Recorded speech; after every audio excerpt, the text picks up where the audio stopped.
नमस्कार सभी को, कैसे आप सभी लोग। मैं कनिका एक बार फिर से आप सभी का हार्दिक स्वागत करती हूँ टीचिंग बाय रोज विद अंकित में। देखिए केवीएस और एनवीएस की भर्ती जो है वह आ चुकी है। आज ही जो है इसकी अपडेट आई है, इसका नोटिफिकेशन यूं कह लो कि आउट ही हो चुका है। कल से जो है इसका एग्जाम फॉर्म की जो प्रक्रिया है वह शुरू हो जाएगी। क्लियर है बात, यानी कि कल से जो है आवेदन प्रक्रिया शुरू हो जाएगी, आप इसके लिए आवेदन कर सकते हैं। ये तो रही एक बात। दूसरी बात जो है जो मुझे बहुत इंपॉर्टेंट आप सभी को बतानी है, अभी हाल फिलहाल में पिछले कुछ समय पहले जो है 2025 में ही है ना, मार्च 2025 में केवीएस के आरआर रूल्स में जो है वह बदलाव हुआ था। हम उसके बारे में जो है वह चर्चा करने वाले हैं, यानी कि इस भर्ती के लिए कौन जो है वह फॉर्म फिल कर पाएगा। कभी कभी हमारे पास सही सब्जेक्ट कॉम्बिनेशन नहीं होते हैं, कभी किसी के पास सीटेट नहीं है, या बिना सीटेट वाले जो है क्या इस फॉर्म को भर पाएंगे या नहीं भर पाएंगे। आइए इसके ऊपर जो है बात कर लेते हैं। और एक जो क्राइटेरिया रहता है वो रहता है उम्र का, आयु का, क्योंकि आयु जो है वह एक्सीड हो जाती है। बहुत सारे कारण होते हैं उसके, कोविड एक कारण है और बाकी भी है ना। तो आयु जो है वह क्या रहती है, आयु सीमा जो है केवीएस में क्या रहती है। तो सबसे पहले मैं यहां पर बात करूंगी जो आज की अपडेट है, इसमें एक बार जो है इसको हम गौर फरमाते हैं। इसमें लिखा है कि केंद्रीय विद्यालय संगठन और नवोदय विद्यालय समिति में विभिन्न शिक्षण और अशैक्षणिक पदों के लिए जो है ये भर्ती आएगी। यानी कि कुल मिला के टीचिंग और नॉन टीचिंग पोस्ट के लिए जो है ये भर्ती आने वाली है। ये ध्यान रखिएगा। नॉन टीचिंग मतलब जैसे मान लीजिए कला हो गया, संगीत हो गया, ये सब, या फिर अन्य क्लर्क हो गया है ना, इनके लिए भी जो है वह भर्ती आएगी। और कुल मिला के जो है ये परीक्षा कैसे होती है, आइए इसके ऊपर भी बात करेंगे, लेकिन इसको पढ़िए। केंद्रीय विद्यालय संगठन नवोदय विद्यालय समिति में विभिन्न शैक्षणिक और अशैक्षणिक पदों की सीधी भर्ती के लिए केंद्रीय विद्यालय संगठन नवोदय विद्यालय समिति की ओर से केंद्रीय माध्यमिक शिक्षा बोर्ड पात्र भारतीय नागरिकों से ऑनलाइन आवेदन जो है वह आमंत्रित करेगा। यानी कि ऑनलाइन जो है यहां पर आप फॉर्म फिल कर रहे होंगे। कब से? 14 नवंबर से, यानी कि कल से ही। ठीक है, कल से जो है यहां पर आप फॉर्म फिल कर रहे होंगे। अंतिम तिथि क्या है? 4 दिसंबर 2025 होगी। यानी कि 2 तिथियां जो है आपको याद करनी है। कल यानी कल से फॉर्म भरने की जो है प्रक्रिया शुरू हो जाएगी, और अंतिम तिथि कौन सी है? 4 दिसंबर है। क्लियर है बात। फिर यहां पर ये बात आती है कि बहुत सारे बच्चों के मन में एक सवाल होगा कि मैम हमारा सीटेट तो पास है ही नहीं है, क्या हम इस भर्ती को भर सकते हैं? तो मैं कहूंगी जी हाँ, पिछली बार भी ऐसा ही हुआ था जहां पर सीटेट जो है अपियरिंग कैंडिडेट्स को मौका दिया गया था, और इस बार भी जो है वह ज्यादा चांसेस बनते हैं कि सीटेट अपियरिंग कैंडिडेट्स को जो है वह मौका मिलेगा। और वहां पर रजिस्ट्रेशन नंबर जो है देना होता है, और यदि आप पास कर जाते हैं और ये भी पास होता है केवीएस का एग्जाम भी, तो आप जो है वह इसे क्लियर कर पाएंगे, मतलब आप जो है शिक्षक बन जाएंगे। कुल मिला के ये बात है। लेकिन सबसे बड़ी बात यह है उम्र की, कि उम्र जो है वह क्या रहती है। सब्जेक्ट कॉम्बिनेशन में यहां पर बहुत लोग फंसने वाले हैं। कारण क्या है? क्योंकि अभी जो है हाल फिलहाल में नए आरआर रूल्स आए थे। यदि आपको मालूम हो, बीते समय में मैंने आपको एक अपडेट दी थी, 2025 में ही अपडेट आई थी, जहां पर केवीएस के आरआर रूल्स में बदलाव हुआ था। आरआर का मतलब होता है रिक्रूटमेंट रूल्स, यानी कि इसमें कौन जो है इसका फॉर्म भर पाएगा, क्या सब्जेक्ट कॉम्बिनेशन होना चाहिए, सब्जेक्ट कॉम्बिनेशन में कितने प्रतिशत होने चाहिए, यहां तक कि यह भी जो है बात की गई थी। तो मैं यहां पर आपको मोटा मोटा वह भी दिखाने वाली हूं, उसको जरा ध्यान से देखिएगा। ठीक है, ये पूरी की पूरी फाइल है, और जिसमें पीआरटी, टीजीटी, पीजीटी हर एक लेवल पर जो है इन्होंने कुछ रूल्स में बदलाव किया था। वह क्या बदलाव है, आइए इसके बारे में जो है हम बात कर लेते हैं, और क्या बदलाव हो सकते हैं इसके बारे में भी हम बात करेंगे। इधर देखिएगा, तो केवीएस, यदि आपको केवीएस का अध्यापक बनना है तो सबसे पहली बात है कि इसमें सीटेट की अनिवार्यता होती है। बिना सीटेट के जो है वह काम नहीं चलेगा। लेकिन हाँ, हाल फिलहाल यदि आपका सीटेट पास नहीं है तब भी आप ये फॉर्म फिल कर पाएंगे, आप चिंता मत करिए। कल ही जो है वह आपको देखने को भी मिल जाएगा। ठीक है जी, क्लियर है बात। दूसरी बात यह आती है यहां पर कि किन पदों के ऊपर निकलेगी, मैंने आपको बता दिया। पीआरटी, टीजीटी और पीजीटी के साथ बहुत सारे अशैक्षणिक पद होते हैं, जैसे क्लर्क हो गया, या लाइब्रेरियन हो गया, या लैब असिस्टेंट वगैरह हो गए। ये क्या है? ये नॉन टीचिंग पोस्ट है ना, या कोई भी सहायक हो गया, तो ये नॉन टीचिंग पोस्ट है, ये ध्यान रखिएगा। तो आप जो है यहां से मतलब इन पोस्ट्स पर भी जो है यहां पर आप फॉर्म जो है मतलब इनके लिए भी जो है फॉर्म फिल कर पाओगे, ये ध्यान रखिएगा। अब यहां पर बात आती है कि सब्जेक्ट कॉम्बिनेशन को जरा ध्यान से पढ़िए, क्या क्या इसमें लिखा है। जैसे मान लीजिए टीजी टीजीटी हिंदी का यदि आपको अध्यापक बनना है तो हिंदी जो है वह 3 साल होनी चाहिए। ये जो है मैंडेटरी कर दिया जाएगा, ये ध्यान रखना। नहीं तो कई बच्चे जो है 2 साल कर लेते हैं, कई के पास हिंदी जो है वह 1 साल हो जाती है, ऐसा भी होता है, मैंने देखा है। तो हिंदी 3 साल मांगते हैं। ऐसी भाषा में, कोई भी भाषा हो, चाहे उर्दू हो, पंजाबी हो, चाहे वह अंग्रेजी हो, तो वह 3 साल जो है वह आपको चाहिए होगी, ये ध्यान रखिएगा। क्योंकि ये अभी हाल फिलहाल में जो रूल्स अपडेट हुए थे उनमें ये सूचनाएं भरी हुई हैं। बाकी कल को क्या हो सकता है वह बात अलग है, लेकिन ये सारी सूचनाएं हैं, देख सकते हैं। हिंदी हो गया, इंग्लिश हो गया, ये सारी चीजें। संस्कृत हो गया तो संस्कृत में भी 3 साल जो है वह संस्कृत मांगेंगे ही ये लोग, ये ध्यान रखिएगा। कोई ऐसा बच्चा है जो पीआरटी के लिए तैयारी करेगा, अभी मैं इसके ऊपर आती हूं, ठीक है। कोई ऐसा बच्चा है, मान लीजिए यदि आप पीआरटी के लिए तैयारी कर रहे हैं ना, पीआरटी के लिए, तो ये ध्यान रखिएगा पीआरटी के लिए ये लोग मांगेंगे डीएलएड। आपके पास डीएलएड होना चाहिए। ये कतई मत सोचिएगा कि यहां पर बीएड वालों को जो है वह एंट्री मिल जाएगी। फिलहाल तो नहीं है। वो बात की बात है कि 4 साल का बीएड आईटीईपी जो है कोर्स आएगा और फिर बाद में होगा, उसको हमें क्या ही करना है, अभी हमें फिलहाल प्रेजेंट में जीना है। तो कहने का मतलब डीएलएड हो गया, या फिर आपके पास 4 साल का इंटीग्रेटेड कोर्स हो गया, विच इज व्हाट बीएलएड जिसे हम कहते हैं। 4 साल का अगर ये भी हो जाए, या फिर स्पेशल एजुकेटर को भी यहां पर ये लोग मान्यता देते हैं यहां पर पीआरटी में। तो जिसने डीएड स्पेशल कोर्स किया है, या फिर कॉमा लगा के या तो ये या डीएड स्पेशल जो है वह कोर्स किया है, वह यहां पर क्या होगा, एलिजिबल होगा। इस बात का ध्यान रखें।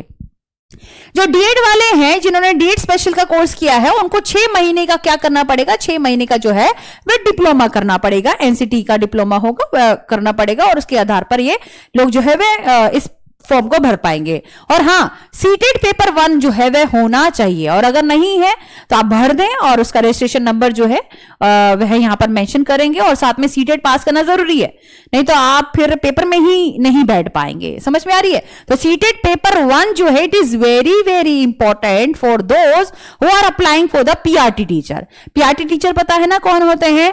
1ली से लेकर 5वीं क्लास के जो अध्यापक बनना चाहते हैं उनको हम पीआरटी कहेंगे, ये ध्यान रखिएगा। तो ये पूरी की पूरी जो है वह योग्यता होती है, ठीक है जी। फिर बात करते हैं, हाँ एक और बात, प्रतिशत की क्या बात होती है यहां पर। देखिए, इनमें ये लोग मानते हैं कि सीटेट में नहीं, सीटेट में प्रतिशत का कोई फंडा ही नहीं है, वो तो पास हो या नहीं हो वह बात अलग होती है। बस डीएलएड क्या हो, बीएलएड क्या हो, कम से कम ये लोग चाहते हैं आपसे कि 50% आपके पास इसमें अंक होने चाहिए। ये ध्यान रखिएगा, 50% ये लोग चाहेंगे। और ये लिखा भी है इन्होंने कि किसी के जो है कम होते हैं, ज्यादा होते हैं। हाँ, कुछ जो है वह SC ST के आधार पर जो है वह छूट दी जाती है, वह मेंशन की जाती है, उसमें कोई दिक्कत नहीं है। SC ST और OBC में जो है छूट दी जाती है। जनरल कैटेगरी के लिए कोई छूट नहीं है, ये ध्यान रखिएगा।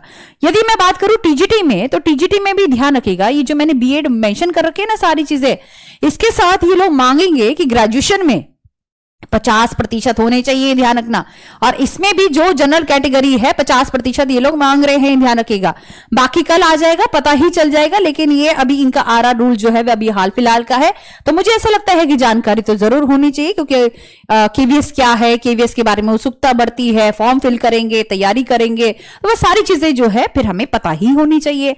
कैसे जो है एग्जाम आता है, क्या आयु जो है वह रहती है, इसके ऊपर भी थोड़ी सी बात कर लेते हैं। ऐसे मान लीजिए यदि आप पीआरटी के लिए जो है फॉर्म भरेंगे, टीजीटी के लिए भरेंगे या फिर पीजीटी के लिए भरेंगे, तो आयु की अगर हम बात करें, एज क्राइटेरिया की बात करें, इसमें 30 साल ही है, ये ध्यान रखना।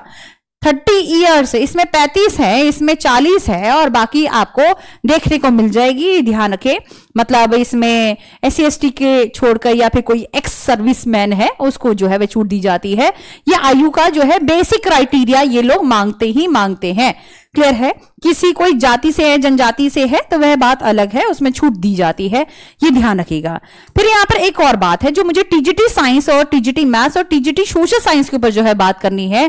टीजीटी साइंस में वही बच्चा फॉर्म भर पाएगा, भी कल आ ही जाएगा, फिर भी मैं बता दूं कि जिसने जो है फिजिक्स, केमिस्ट्री, बायोलॉजी, बॉटनी और जूलॉजी में से कोई भी 2 सब्जेक्ट जो है वह 3 साल पढ़े हों, ये लोग मेंशन कर रहे हैं। बाकी देखते हैं कि कल क्या होता है। ये इन्होंने आरआर रूल्स में जो है मेंशन किया था कि 3 साल जो है वह ये होने चाहिए। क्लियर है। और फिजिकल बायोलॉजिकल साइंस जो है ये मांग रहे हैं, डिजायरेबल है इनके लिए कि इस पर प्राथमिकता ये लोग देंगे। गणित की अगर हम बात करें, जैसे मैथ्स विद एनी टू, जैसे फिजिक्स हो गया या केमिस्ट्री हो गया, स्टैट्स हो गया या कंप्यूटर साइंस हो गया, तो उसमें से कोई भी दो हो गए तो वो मैथमेटिक्स के लिए जो है वह अप्लाई कर सकेगा, ये ध्यान रखना।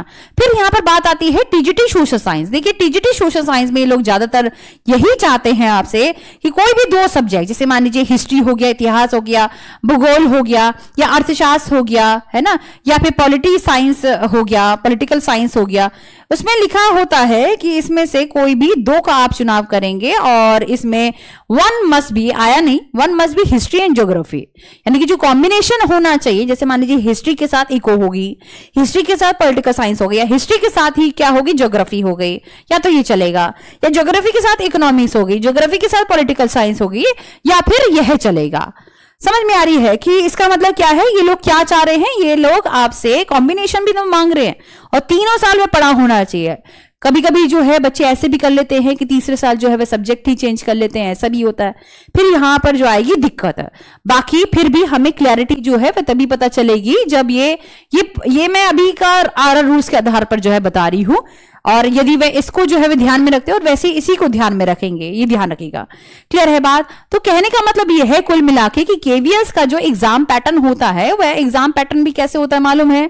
वह एग्जाम पैटर्न भी इसी तरीके से होता है। टायर 1 होगा और एक क्या होगा, टायर 2 होगा, ये ध्यान रखना। टायर 1 और टायर 2 होता है, ये ध्यान रखिएगा। और यहां पर टायर 1 जो है for each and every person, मतलब एक कॉमन ही एग्जाम होता है, ऐसा समझ लीजिए। साथ में इंटरव्यू भी होता है, ये भी बात है। क्या होता है, इंटरव्यू जो है वह यहां पर होगा, ठीक है। तो यदि पीआरटी है या टीजीटी है या पीजीटी है, आपसे इंटरव्यू वाले जो है वह सवाल भी किए जाएंगे। So you have to be ready for that also. इसमें इंटरव्यू भी है। DSSB में इंटरव्यू नहीं होता तो बच जाते हैं यहां पर, लेकिन यहां पर मान लो कि अच्छे नंबर आते हैं, ये मैं बता रही हूं आपको। बहुत सारे बच्चे ऐसे हैं जो पिछली बार केवीएस में सिलेक्ट हुए, और कुछ ऐसे महारथी बता रही हूं मैं आपको जो ये कहते थे कि मेरे तो बहुत अच्छे नंबर हैं, है ना। रिटन एग्जाम में रिटन होता है, एक इंटरव्यू होता है, रिटन में बहुत अच्छे थे उनके, आप बिलीव नहीं कर सकते। लेकिन आज भी वो बच्चा कांटेक्ट में है कि मैम अब क्या करें, उम्र निकल गई अब क्या करेंगे। तो वह इंटरव्यू में तैयारी नहीं करता था और फिर वह रह गया। तो इसलिए मैं आप सभी से कहूंगी कि इसका मतलब यह है कि बहुत कॉन्सेप्चुअल बेस पर हमें तैयारी करनी है। बात यह है, ये सारी बात यही है कि अभी से ही तैयारी करना जो है वह शुरू कर दें, और क्या चीजें जो है वह हो सकती है पॉसिबल, क्या करना चाहिए क्या नहीं करना चाहिए, किन चीजों से बचना चाहिए किन से नहीं, किस तरीके से बोलना चाहिए, टीचर जो है वह किस तरीके से होना चाहिए, मतलब ये पूरा चाहते हैं। क्योंकि ये क्या करवा रहे हैं, ये टीचरों से, जो लगे हुए टीचर होते हैं ना, जो लगे हुए टीचर यानी कि जो इनकी जगह लगे हैं इनके स्कूलों में, है ना, इनके विद्यालयों में जो टीचर्स लगे हैं, आपको क्या लगता है ये ऐसे ही बैठ गए हैं, है ना, ये रिटायर्ड हैं। और कुछ जो नए जो टीचर्स लगते हैं उनका सीपीडी होता है, कॉन्टिन्यूस प्रोफेशनल डेवलपमेंट होता है, यानी कि ट्रेनिंग होती है आफ्टर द सिलेक्शन ऑल्सो, मतलब उनको पूरा निखारा जाता है। तो आप क्या सोच रहे हैं कि ऐसी जो है वह ले लेंगे आपको? इसलिए अभी से जो है वह तैयारी करना शुरू करें, आसान होता है और इसकी भर्ती भी जो है अच्छे खासे लेवल पर आएगी। बस मैं आप सभी से इतना ही निवेदन करूंगी कि आप तैयारी करें तो ऐसे जज्बात के साथ, मतलब कि हाँ हमें इसे भेदना ही भेदना है। और ये बहुत समय बाद जो है वैकेंसी आ रही है, और ये आई भी क्यों है ये भी मैं आपको बता दूं, क्योंकि मैंने पहले भी आपसे कहा था कि बार बार अध्यक्ष महोदय के ऊपर जो है इनके ऊपर फटकार दी जा रही है हाईकोर्ट से, और ये हो गया आज, है ना। इसका मतलब इन्होंने कह दिया, खुलासा कर दिया कि हम पीआरटी टीजीटी पीजीटी यानी कि टीचिंग और नॉन टीचिंग पोस्ट पर जो है वे वैकेंसी लाने वाले हैं। सो बी रेडी फॉर दैट, ठीक है। कल जो नोटिफिकेशन आएगा उसके बारे में मैं एक एक चीज जो है बताऊंगी और पूरा एनालिसिस करके जो है इसको हम डिस्कस करेंगे। नमस्कार सभी को, राधे राधे, प्रणाम।